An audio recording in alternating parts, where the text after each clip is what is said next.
दोस्तों अभी कुछ ही दिनों की एक न्यूज है जो कि सोशल मीडिया पे बहुत ज़्यादा जमकर के वायरल हो रही है, जिसमें बताया जा रहा है कि एक परिवार के 7 सदस्यों ने एक ही साथ सुसाइड किया है। मतलब एक ही साथ ऊपर जाने का फैसला किया और वो कामयाब भी हो गए। ठीक है। सो अब ये जो ऊपर जाने का फैसला था उनका, ये क्यों था? तो इसके पीछे कर्ज का मामला सामने आया। कर्ज का प्रेशर बहुत ज़्यादा था, जिसकी वजह से उन्होंने ऊपर जाने का फैसला किया और वो ऊपर चले भी गए। ठीक है।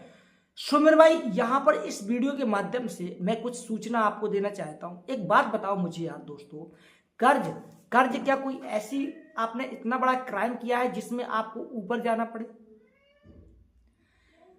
कर्ज कोई बड़ा क्राइम नहीं है। जरा सोचो, आपके पास में अगर 5 लाख का कर्ज है तो उस भाई को देखो जिसके पास में 10 लाख का कर्ज है।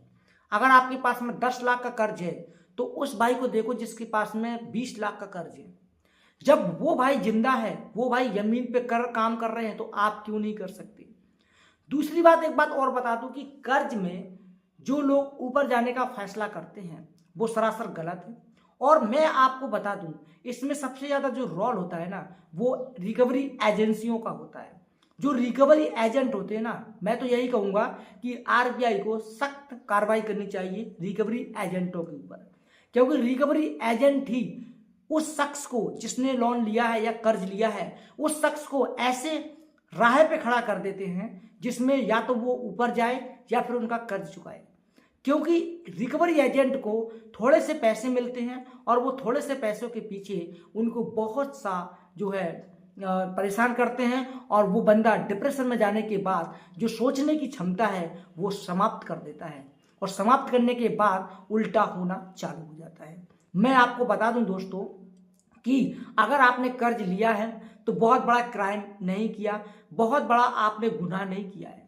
कर्ज लेना भाई गुनाह नहीं है। मजबूरी में कर्ज लिया है, पैसा आएगा हम देंगे, नहीं आएगा तो नहीं देंगे। फिर क्या, सिविल हमारा खराब कर दो, दोबारा लोन नहीं मिलेगा। अगर हमने जो प्रॉपर्टी गिरवी रखी है उस पे आप कब्जा कर लो, या फिर हमने जो ट्रैक्टर, वाहन, बाइसिकल जो भी हमने गिरवी रखी है उस पे आपका पूरा हक है। हमारी जिंदगी पे सिर्फ हमारा हक है, आपका नहीं है। दूसरी बात यह भी है कि कर्ज लिया है तो देना तो हम चाहते हैं, लेकिन मजबूरियां कुछ ऐसी हो जाती हैं जिसमें हम कर्ज नहीं दे पाते हैं। सो इसका मतलब ये नहीं है कि हम डायरेक्टली ऊपर चला जाए।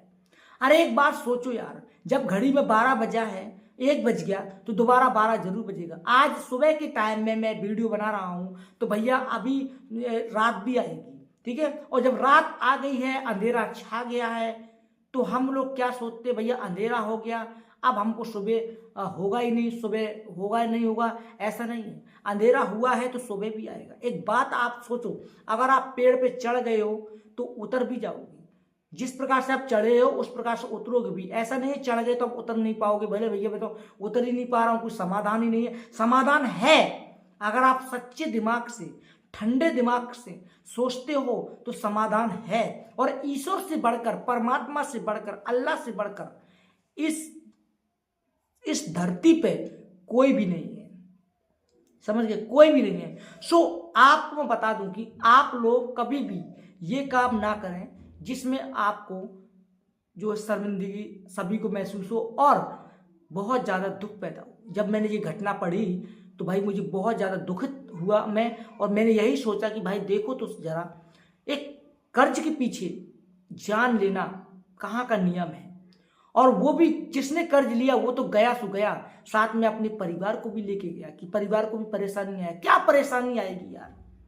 एजेंट लोग धमकी देते हैं हमें लीगल एक्शन ले लेंगे, कानूनी कार्रवाई करेंगे। तो कानूनी कार्रवाई करके क्या घंटा उखाड़ लोगे? क्या करोगे? कानूनी कार्रवाई क्या करोगे? अरे पुलिस आएगी, ले जाके थाने में बंद कर देगी। थाने में बंद करने के बाद भैया बेल पे जमानत हो जाती है। बेल पे जमानत होने के बाद जब वो फैसला आएगा तो आपको 2 साल, 3 साल, 4 साल, 5 साल की सजा हो जाएगी। बहुत कर बोल रहा हूँ, बाकी ऐसा होता नहीं है। ठीक है, आज तक आपने सोचा है? ठीक है। और एक बात और बता दूं भाई, ये कानून में भी एक बड़ा झमेला है। कानून सबसे ज्यादा गरीबों के लिए बहुत बना है, बहुत बना। अरे देखो जरा, देखो जरा, बहुत से बड़े बड़े क्रिएटर, बहुत से बड़े बड़े भाई लोग जो बैंकों के करोड़ों नहीं 10-10 करोड़ रुपए लेके और इंडिया से ही भाग गए, या फिर समझो करोड़ों रुपए लेकर के इंडिया में है फिर भी बैंक वाले कुछ भी नहीं कर पा रहे हैं, कानून कुछ भी नहीं कर पा रही है। लेकिन अगर गरीब इंसान, एक मिडिल क्लास फैमिली अगर 2 लाख रुपए भी बैंक से उधार ले लेती ना, तो भैया खोपड़ा खा जाते ये बैंक वाले और ये कानून वाले। मैं गलत नहीं बोल रहा हूं, ठीक है भाई, सिस्टम सही है, लेकिन गरीबों के लिए कुछ ज्यादा ही है, ठीक है। सो मैं तो यही बोलूंगा, देखो भाई कि ठीक है लिया है लोन, ठीक है, लेकिन लोन या कर्ज लेकर के ये जो कदम उठाते हैं ना, ये गलत बिल्कुल कदम है। डरना किस बात का, कानून अपना काम कर रही है, आप अपना काम करो, उसमें डरने की क्या बात है, क्या डरने की बात है। अरे जिसने कर्ज लिया है उसी पे ना लीगल एक्शन लिया जाएगा कि सारे परिवार पे लीगल एक्शन लिया जाएगा, ये कहाँ का नियम हो जाएगा। तो डरना नहीं है भैया, सोचने की क्षमता थोड़ा बढ़ाओ और ठंडे दिमाग से अच्छा काम करो। एजेंसियां परेशान करती हैं, एजेंट लोग परेशान करते हैं, करने दो, कोई फर्क नहीं पड़ता भैया। उनसे बोलो आप लीगल एक्शन ले लो, कानूनी कार्रवाई करो, जो कानून फैसला करेगी वो मंजूर होगा। लेकिन फिलहाल मेरे पास नहीं है, सो नहीं है पैसे, मैं क्या कर सकता हूं, समझ गए। ये कदम ना उठाएं मेरे भाई, बिल्कुल ना उठाएं। अभी हमारा सिस्टम, हमारा कानून अभी इतना ज्यादा गिरा हुआ नहीं है जो कि गलत अन्याय आपको होने दे। आप पहले पहुंचो तो सही, आप पहले कानून के पास जाओ तो सही। आप घर में ही डर जाते हो, किसी ने बोला लीगल एक्शन ले लेंगे, घर में ही डर गए भैया लीगल एक्शन ले लेंगे, पुलिस आएगी ले जाएंगे। और कई लोग तो ये सोचते हैं कि फैमिली में हमारी इज्जत खराब हो जाएगी, परिवार में हमारी इज्जत खराब हो जाएगी, गांव में हमारी वैल्यू है, कोई पर्सनल लोन वाला या कोई कर्जदार हमको परेशान करेगा तो वैल्यू खराब हो जाएगी, इससे अच्छा हम ऊपर चले जाए। भाई यार ऊपर जाने से अच्छा है भाई, वैल्यू का क्या करोगे आप, वैल्यू कौड़ियों में बिकती है भाई। आज आप एक का कर्ज मत चुकाओ, अगर आपने अच्छे पैसे कमा लिए ना, वो वैल्यू कौड़ियों में बिकती है, वैल्यू ऑटोमेटिकली हो जाती है। वैल्यू का फिक्र मत करो, सिविल का फिक्र मत करो, अपना जान का फिक्र करो यार।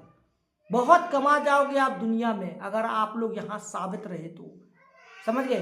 तो बहुत ज़्यादा दुखित है बात, और मैं सभी कर्जदारों से हाथ जोड़कर विनती करता हूँ, इतने बड़े कदम ना उठाएं मेरे भाई, ना उठाएं, समझ गए। सो उम्मीद करता हूँ दोस्तों ये वीडियो आपको पसंद आया होगा। और चलिए दोस्तों मिलते हैं नेक्स्ट वीडियो में, तब तक के लिए जय हिंद, वंदे मातरम।